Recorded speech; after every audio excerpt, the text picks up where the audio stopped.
Congratulations. You've been searching, you found a house, we wrote an offer and it got accepted. Heck yeah, woohoo!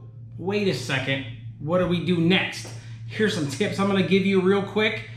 That way we can make this process go smoothly. Hey, listen, check it out. If it's your first time here, click the subscribe button right there. Also, there's a bell, click it. That way you get notified anytime I post videos on YouTube. And with that, let's get started.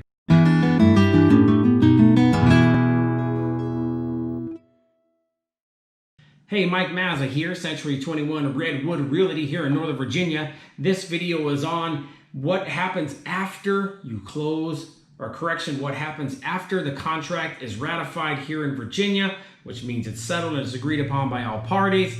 That's awesome. But here's a few things that gotta take place before we can really celebrate.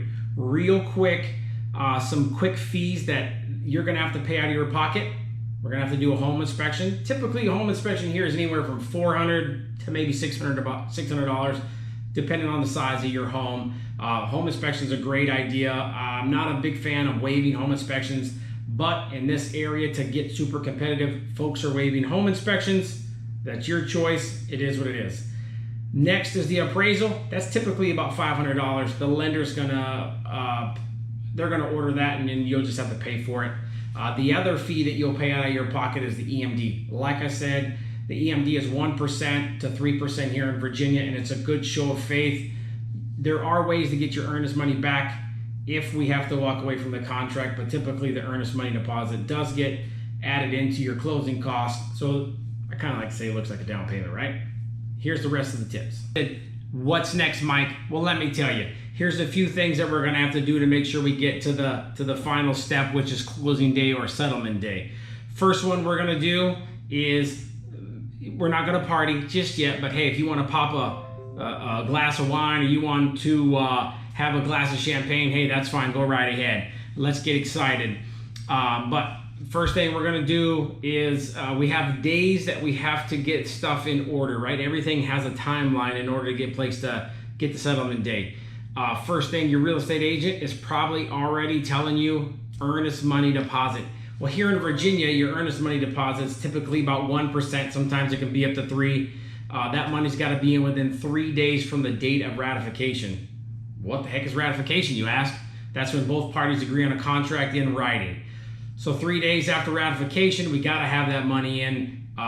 Great thing is, in 2020, we can use apps, deposit money like that, snap a check, or you can wire it in, or you can even ask your agent to pick up a check and go take it to the title company. I'm not holding anybody's money. I'm going to take it right to the title company.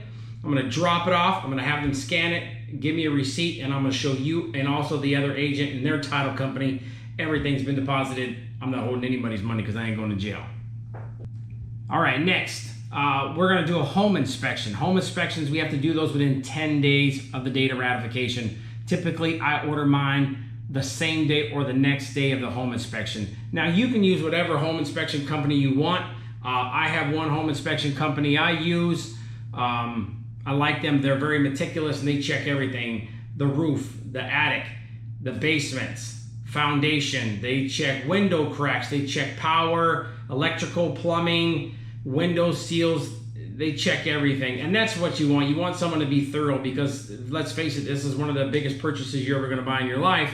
So you want to make sure everything's set in place, and you also don't want somebody to just do a half-assed job. You want to make sure they check everything. Yeah, there you go. We got 10 days to do that, and then after that's done, we're also going to negotiate the things that we want fixed. Typically here in Virginia, we are going to ask for big ticket items. Anything's a safety item, major item, furnaces, HVAC, electrical, plumbing, windows, roofs, foundation. If you did a swimming pool, there would be things in there we have to negotiate. We're not going to ask them to fix holes in the wall, little drywalls from the nails. We're not going to ask them to fix paint. You don't like the color of the paint, they're not going to fix that. They're just going to fix big ticket items, but we can ask for everything to be fixed. Just like everything in real estate, it's all negotiable. So when we ask for those items to be fixed, they're going to say yes, no, or they're going to counter. So that's that first part of that, is the home inspection. All right, next is the lender. The lender's going to ask you for a whole bunch more documents other than the ones you sent. Let's not delay getting those things to the lender. The longer you take getting that stuff to the lender, it can delay closing, and we don't want to do that. Answer the emails, send the documents, just get it done in time. The lender is a very critical part of the rest of the process. They're going to ask you for those documents. Just send them in time. If you're not sure what documents they are, ask your agent. They'll let you know. Hey, let's stay in touch with everybody that's involved. The title company, the lender, the agents, appraiser, home inspectors. Let's stay in touch with everybody. This is not the time to ignore emails, text messages, or phone calls. The title company is going to be asking for information as well, like what's the date of settlement? We should already have that in the contract. What if there was a rent back or a pre-occupancy agreement in there? That we have to have that stuff in there. So don't ignore anybody's emails, calls, or texts at this point. It's very critical that we stay on top of things. All right, next, closing cost. How much is it going to cost to close? Well, your title company should have probably already told you that. Ask your agent, ask the title company, what is going to be the closing cost that you're going to have to pay on the date of settlement. Typically here in Virginia, it's about 2 to 2.5%. Sometimes it's worked into your loan, sometimes it's not, but it's always great to know what these fees are going into the process. That way you're not surprised. A couple of days before, they're going to send you the closing documents and we'll have those numbers in there. Some things you can do when you go to settlement, you can bring a cashier's check or you can wire the money in advance when we show up for closing.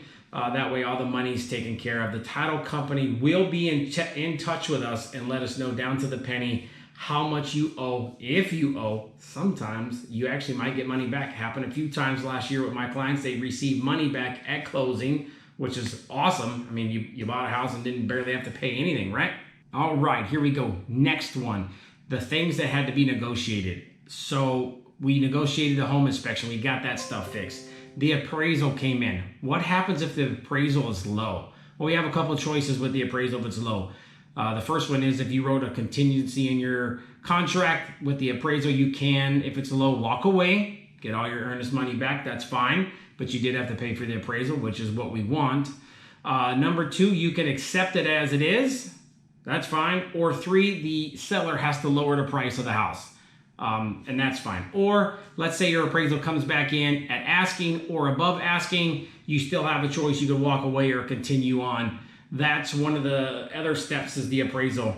Those are some of the things that need to be negotiated. Your financing contingency also was in there. Let's make sure our finance is in there because if it doesn't go through, if there's a hiccup along the way, we can tell the other agent, press pause, and maybe we have to push settlement back a little bit.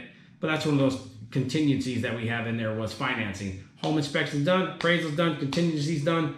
Guess what? Boom, we're almost there.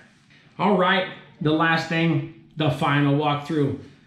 We're going to do this final walkthrough from about a week to the day before closing. It's always good to do this to make sure we can go physically see that any of the repairs were done. The house is still in the shape that it was at a date of offer. Is it clean? Did they leave anything? Is anything broke? Because if stuff is missing, broke, damaged, then when we go to settlement, we can ask for those repairs done. We don't want to do it in the date of settlement. It's just a hassle because if something's wrong, then everybody's scrambling at the last second. So a week, 1 day prior, anywhere in between, then we're going to do that final walkthrough. That's really it. All right, congratulations. You just finished the process. You bought your home. Now you get to move in. It's fantastic. It's done. Now go ahead and open that bottle of champagne or a glass of wine or a beer or even a soft drink, whatever your choice of beverage is. Let's celebrate. Welcome home. Congratulations, your homeowner.